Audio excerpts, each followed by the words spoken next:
It is always our pleasure to talk to the GOAT. He's wearing his GOAT hat today. I like it.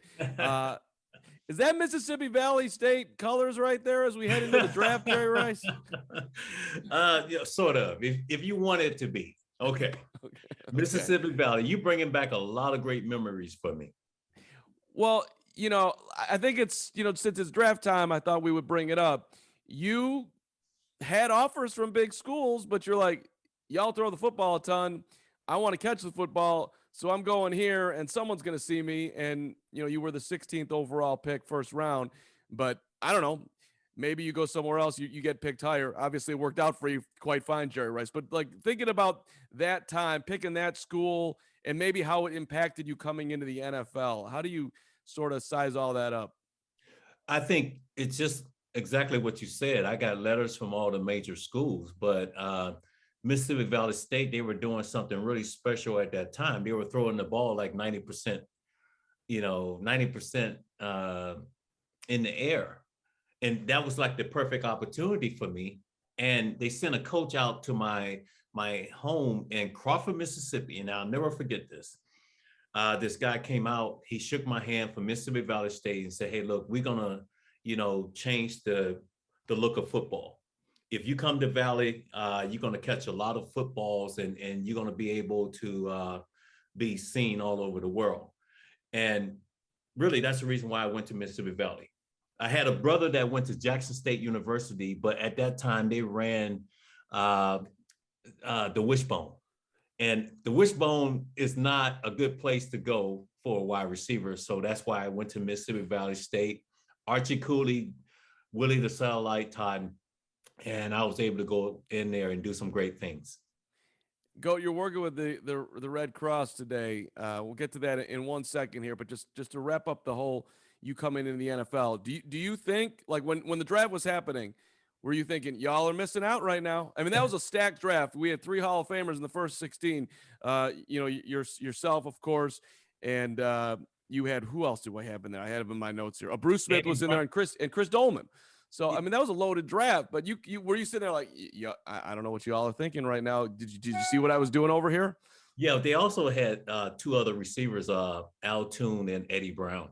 Oh yeah. And I just felt if I got that opportunity, if they called my name, and I didn't know it was going to happen because I was in Jackson, Mississippi at my brother's apartment, and had one camera guy to come out to film it. And I got the call from the greatest coach ever, Bill Walsh, saying that we're going to make you the 16th player taken in the first round. They traded with the Patriots to get down to that 16th spot because I thought I was going to actually play for the Dallas Cowboys. And when I got that call from Bill Walsh, man, I said I was on cloud nine. I couldn't believe it because they had just won the Super Bowl against the Miami Dolphins at Stanford University. I thought about Joe Montana, Ronnie Lott, Roger Craig, uh, Eddie DeBarlo, all these great, players and the owner and stuff like that. And I said, wow, I'm going to San Francisco. And it was like a dream come true. What made Montana in your mind? Joe Cool. Joe Cool was the coolest guy on the field. He never got rattled or anything like that. We knew if we had time on the clock and we had Joe Montana behind center that we could win that football game. Super Bowl 23 on that final drive against the Cincinnati Bengals with about 3 minutes, 10 seconds left in the ball game. This guy comes into the huddle and he jokes around something about John Candy being in the stands. I'm like, this is not the time for John Candy right now. We got 3 minutes, 10 seconds left in the game. We need to move this ball all the way downfield and win this Super Bowl. But I think he did that just to make everybody relax and say, hey, we got this. And we were able to move the ball all the way downfield and win that Super Bowl. Did you make a point of winning him over when you got there, like trying to prove I something tried. to him? I tried, but I had some adversity when I came in, man, because I was trying to learn that big playbook, and it took away from my game. It was really a distraction for me, and I was dropping footballs, something that I was not used to doing. So I had to fight through that adversity. And but when Bill Walsh told me one day, he walked up to me, he said, you probably going to be the greatest football player to ever play the game. Wow. And coming from Bill Walsh, he saw something that was really special, not only, by him saying that, but also giving me an opportunity by drafting me. And there was just no way I was going to let that guy down. And I just, I fought through that adversity, and everything else just fell in place. I mean, when you're dropping balls, you're worried about your career, and then you got a coach coming up to. I'm assuming it wasn't the same day, but at least it's a little bit later.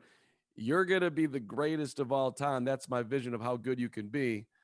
That's not a bad guy. That's not bad to have in your corner. That's not bad to have in your corner. And here's a guy that took a chance, because when you drafted in the first round, uh, if you a bust, that's hard for a team to really recuperate from, and it was just like no way I was going to let the city of San Francisco down, man. I worked my butt off, and I always enjoyed performing in front of so many great fans. And I believe we have the greatest fans ever here in San Francisco.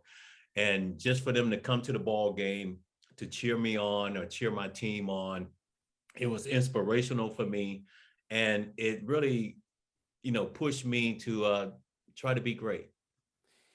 That leads me into Debo Samuel for a second because he's playing in front of those fans, but wants to get paid. How are you seeing that shaking out, or how should that shake out? What would you tell Debo as far as sort of maybe an impatience? And you're playing in San Francisco, and he's not playing with Joe Montana, but maybe Trey Lance can at least get himself in the mix as one of the top quarterbacks in the game. Well, you never get in the way of a player's contract. That's one thing, and he's gonna have to work that out. Uh, I was one of those guys, man. I'm gonna be honest with you. I wanted to play even if it was preseason. I wanted to play the entire game. I always felt like I wanted to show up and prove myself. And we have to wait to see how this is going to unfold. But you look at the season that Debo had last year, the numbers that he was able to put up, how he's utilized in the offense. He's very productive. The only question is that people, what they're saying is that, is he durable? Can he play an entire season? Can he stay healthy? But we just have to wait and see how this is going to unfold. Everything is real quiet right now.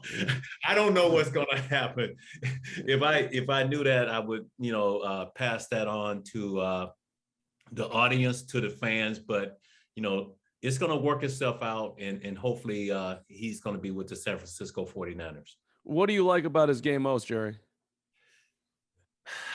The run after catch, because I always thought that the true receivers is the yak yards after you make the catch. Now you use your creativity. Now you able to see things happening on the field where you slow it down just a little bit, and you can get those positive yards. And that was something Bill Walsh always told me. He said, "Look, I don't want you juking around, making too many moves. Get downfield." And I think you probably see that with Debo, and that's why he utilized in the backfield a lot of bubble screens, stuff like that. And just his awareness out on the field is exceptional. What's your advice to receivers on that, Jerry, where like you want to get the most? That's where you separate yourself after you catch the football. But you also don't want to get killed, right? Yeah. But I always look at football like you have to be a gladiator out there on the football field. You can't be afraid. I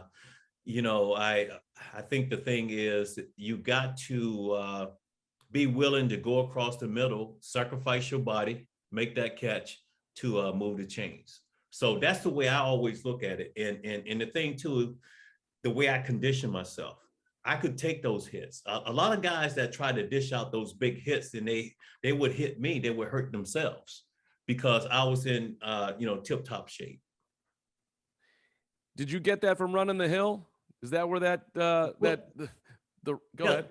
The infamous hill. Yeah, that was a training regimen that I did during the off season, Monday, Wednesday, Friday. Uh, in between Tuesday, Thursday, it was more of field drills and stuff like that, running routes and doing all that. But the last 800 meters up that hill made so many guys throw up. They couldn't finish it. But my trainer had conditioned me where I was going to get stronger towards the end. So that's just like the fourth quarter of a ball game. I was at my best around the fourth quarter. Everybody else is tired. And I think that's the reason why I was able to excel so much on the football field. I'm wondering because I'm a Chicago guy and grew up watching Walter, and he used to do Walter's run. Did that? Did you know about that? Yes. Walter Payton, come on, sweetness. Come on, man. This guy used to run. He used to run on the beach in the sand, run up hills, do all of those things, and how he would punish defenders.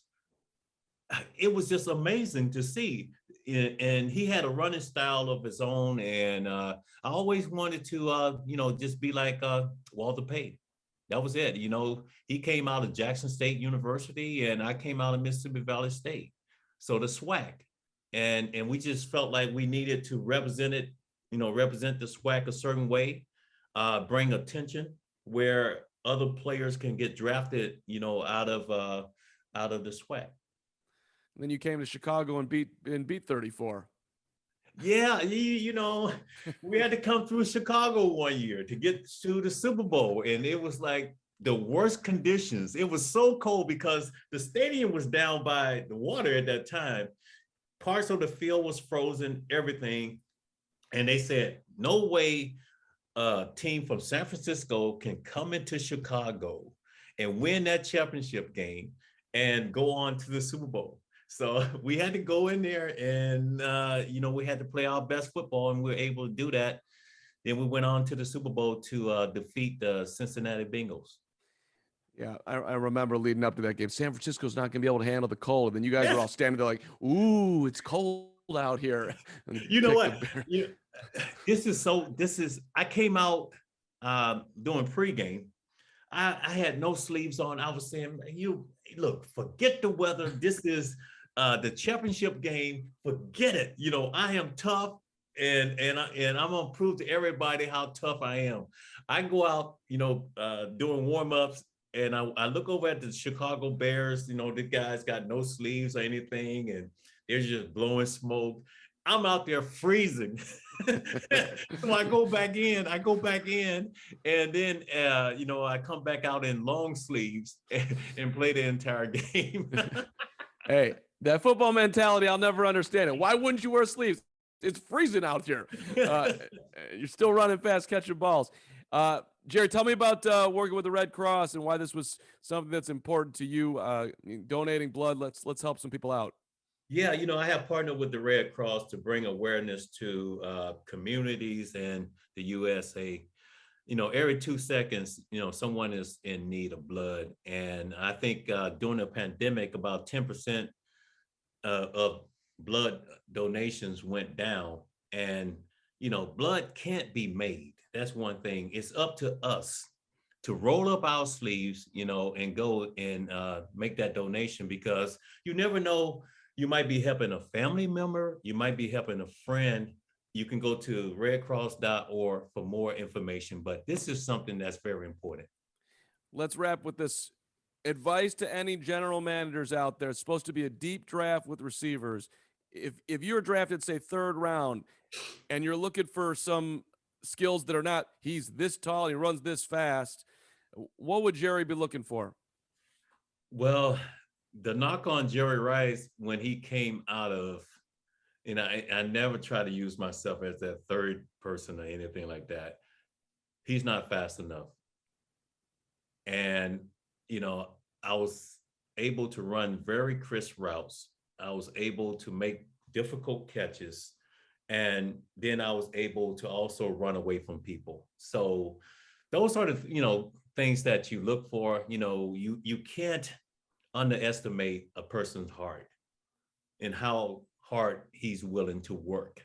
And So if you're looking for in a third round or something like that, look for someone that got a lot of heart and willing to work. Tell you this David Bell guy in Purdue. I don't know if you've seen him, but people are, he's not fast. I'm like, dude makes plays. I'm just That's it. saying. And that's really what, today's football is all about. You got to be able to make plays, and anything that you can do to keep that momentum going, for your team. And you got to have confidence in yourself that, hey, look, if the ball is up in the air, that ball belongs to me. And that's it. It belonged to you. Goat, always great to see you. Thank you. Thank you so Appreciate much. you working with the Red Cross. Jerry Rice, the Goat. We'll see you next time. Take care now.